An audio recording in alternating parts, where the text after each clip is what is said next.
নমস্কার। আজ আর একটা গুরুত্বপূর্ণ বিষয় আলোচনা করব, সেটা প্রায় বহুল প্রচলিত, নামটা প্রায় সবাই জানেন, সেটা হলো জ্যোতিষের কালসর্পযোগ। হুম এই কালসর্পযোগটা নিয়ে প্রায় অনেকেরই ভয় রয়েছে, ভীতি রয়েছে। কারণ চার্টে কালসর্পযোগ থাকলে সেই কালসর্পযোগটা তার লাইফে বাধা বিপত্তি তৈরি করবে কিনা বা কিরকম ধরনের সমস্যা তৈরি করতে পারে, এই নিয়ে প্রায় প্রত্যেকেই একটা চিন্তার মধ্যে থাকে, দুশ্চিন্তার মধ্যে থাকে। তো সেই জন্য আমি আজকে কোনো রাশিচক্র বা হরোস্কোপে কালসর্পযোগ থাকলে সেটাকে সঠিকভাবে প্রেডিকশন কীভাবে করা যায় বা ফলাদেশ কীভাবে করা যায়, সেই বিষয়ে আমি আলোচনা করছি। আচ্ছা, প্রথমেই বলে রাখি, যেটা হলো যে কোনো চার্টে কালসর্পযোগ থাকলেই যে খারাপ বা বাজে হবে বা বাধা বিপত্তি বা ব্যর্থতা হবে তা না। অনেক চার্টে দেখা গিয়েছে বা হরোস্কোপে দেখা গিয়েছে কালসর্পযোগ থাকলে বরং তারা অনেক উন্নতি করেছে জীবনে, অনেক সুযোগ সুবিধা পেয়েছে। তো এখন প্রশ্ন হলো, কীভাবে বোঝা যাবে যে কালসর্পদোষ কোন চার্টের ক্ষেত্রে শুভ ফল দেবে আর কোন চার্টের ক্ষেত্রে অশুভ ফল দেবে। তো সেইটা বুঝতে গেলে আমাদের অন্য একটা বিষয় বুঝতে হবে। সেটা কি? সেটা হলো আমাদের হিন্দু মাইথোলজি। কিন্তু একটা কথা আমি বলে রাখি, যেটা হচ্ছে শুধু জ্যোতিষ করতে গেলে শুধু জ্যোতিষের বই পড়লে হবে না বা জ্যোতিষের জ্ঞান থাকলেই হবে না, তার সাথে আমাদের হিন্দু মাইথোলজি বা আদার্স যে ফ্যাক্টরগুলো আছে, ইভেন মানে বলতে চাইছি যে জ্যোতিষ মানে শুধু জ্যোতিষ নয়, জ্যোতিষের সাথে আরও অনেক অ্যালাইড সাবজেক্ট আছে। সেই সাবজেক্টের জ্ঞান না থাকলে জ্যোতিষের ফলাদেশ বা প্রেডিকশন করাটা কিন্তু একটু টাফ বা কঠিন হয়ে দাঁড়ায়। তো সুতরাং সেই প্রেডিকশনটা করা যায়, সঠিক প্রেডিকশন কালসর্পদোষে, সেটাতে আমি আলোচনা করছি।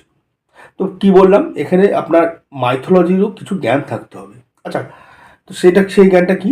সেটা হলো, আমরা প্রত্যেকেই জানি যে সমুদ্র মন্থনের ফলে যে অমৃত উঠেছিল, সেই বাসুকী নাগকে দেবতা এবং দানবরা দুজনে দড়ি হিসাবে ব্যবহার করেছিল। তার ফলে যে সমুদ্রের মন্থন হয়েছিল, সেই অমৃতের কলসটা উঠেছিল। আচ্ছা, এখানে একটা জিনিস খেয়াল করে দেখবেন, সাপের মুখের দিকটা ধরেছিল দানবরা এবং লেজটা ধরেছিল দেবতারা। মুখের দিকটা ধরেছিল দানবরা এবং লেজের দিকটা ধরেছিল দেবতারা। আচ্ছা, সাপের মুখের দিকে যেহেতু অসুররা ধরেছিল, সে মুখ থেকে ক্রমাগত নিঃশ্বাস বা গরম হাওয়া বেরোচ্ছিল, সেইটা অসুরদের উপরে গিয়ে পড়ছিল, ফলে অসুররা অনেক অসুবিধা বা কষ্টের মধ্যে পড়েছিল। পক্ষান্তরে দেবতারা লেজের দিকে ধরার ফলে সেই সাপের নিঃশ্বাসের গরম হাওয়াটা কিন্তু দেবতাদের গায়ে লাগেনি। তো এটা সিম্বলিক বা রূপক অর্থে আপনাকে বুঝতে হবে। এখন চার্টে সাপের মাথাটা কি? রাহু, এবং সাপের লেজটা কি? কেতু।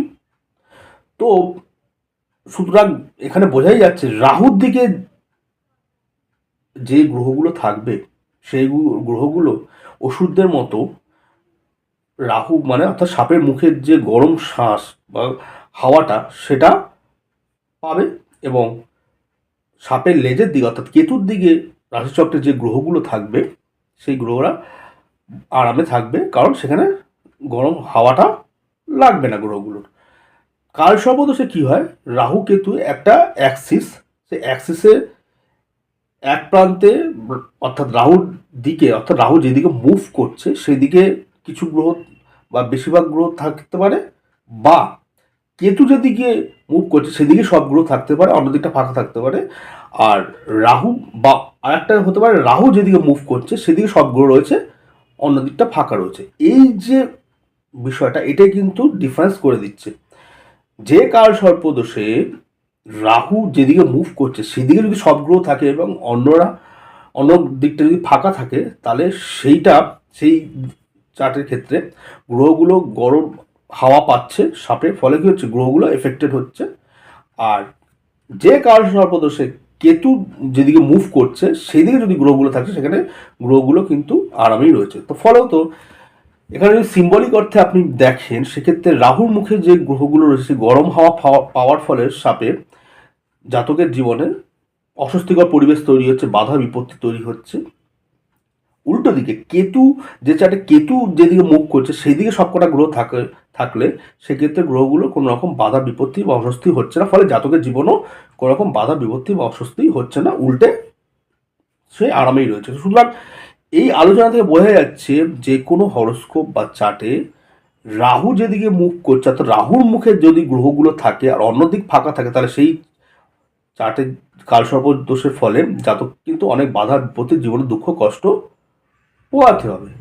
উল্টোভাবে কেতু, যে কালসর্প দোষযুক্ত চার্টে কেতু যেদিকে মুখ করছে, কেতুর মুখে যদি সবকটা গ্রহ থাকে এবং অন্য দিকটা পুরো ফাঁকা থাকে, তাহলে সেই ক্ষেত্রে যেহেতু সাপের শ্বাসের গরম হাওয়াটা গ্রহগুলোর উপর পড়ছে না, গ্রহগুলো স্বস্তিতে রয়েছে, ফলে তো সেই জাতক বা জাতিকার জীবনে খুব একটা বাধা বিপত্তি সৃষ্টি হবে না, এবং উল্টে সেই জাতক বা জাতিকার জীবন আরামই কাটবে বা জীবনে ওয়েল এস্টাবলিশড হবে। তো সুতরাং বুঝতেই পারছেন, হিন্দু মাইথোলজি অনুযায়ী বিষয়টা কিন্তু ব্যাখ্যা না করলে কালসর্পদোষের সঠিক প্রেডিকশনটা করতে পারবেন। এছাড়া আর একটা বিষয়, কতটা ভালো বা কতটা খারাপ হবে সেটা দেখতে হবে আপনার রাহুটা যে রাশিতে বসে আছে বা কেতুটা যে রাশিতে বসে আছে, সেই রাশিপতি গ্রহ দুটো কতটা পাওয়ারফুল।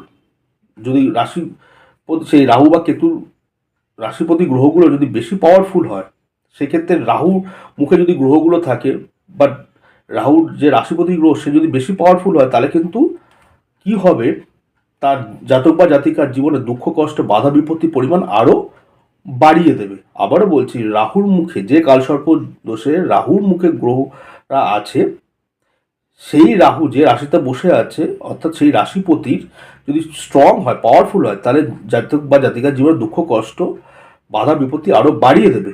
আর যে কালসর্পযুক্ত চার্টে কেতুর মুখে সকল গ্রহগুলো রয়েছে, সেই কেতু যে রাশিতে বসে আছে সেই রাশিপতি গ্রহটা যদি পাওয়ারফুল হয়, তাহলে জাতকের জীবনে কিন্তু আরও বেশি উন্নতি হবে। কেতুর মুখে থাকলে গ্রহগুলো, কেতু যে রাশিতে বসে আছে সেই রাশিপতি গ্রহ পাওয়ারফুল হলে জাতক আরও বেশি উন্নতি করবে, অনেক আরামে যাবে বা অনেক উপরে যাবে। আর রাহু মুখে যদি গ্রহগুলো থাকে কালসর্পযুক্ত চার্টে, সেক্ষেত্রে রাহু রাশিপতি যদি পাওয়ারফুল হয়ে যায়, সেক্ষেত্রে জাতককে আরও বেশি বাধা বিপত্তি বা মানে অসহযোগ সহ্য করতে হবে। তো যাই হোক, এই দুটো যে পয়েন্ট বললাম, এই দুটো পয়েন্ট যদি আপনারা ঠিকঠাক যদি বিচার করতে পারেন, তাহলে অনায়াসে যে কোনো চার্টে যদি কালসর্প দোষ থাকে, তাহলে সেই কালসর্প দোষটা জাতক বা জাতিকাকে বাধা বিপত্তি দুঃখ কষ্ট দেবে না জাতককে উন্নতির চরম শিখরে পৌঁছে দেবে, সেটা অনায়াসে জাজমেন্ট করতে হবে। আশা করি ভিডিওটা আপনাদের ভালো লাগবে। যদি ভালো লাগে লাইক করবেন, কমেন্ট করবেন, শেয়ার করবেন। নমস্কার।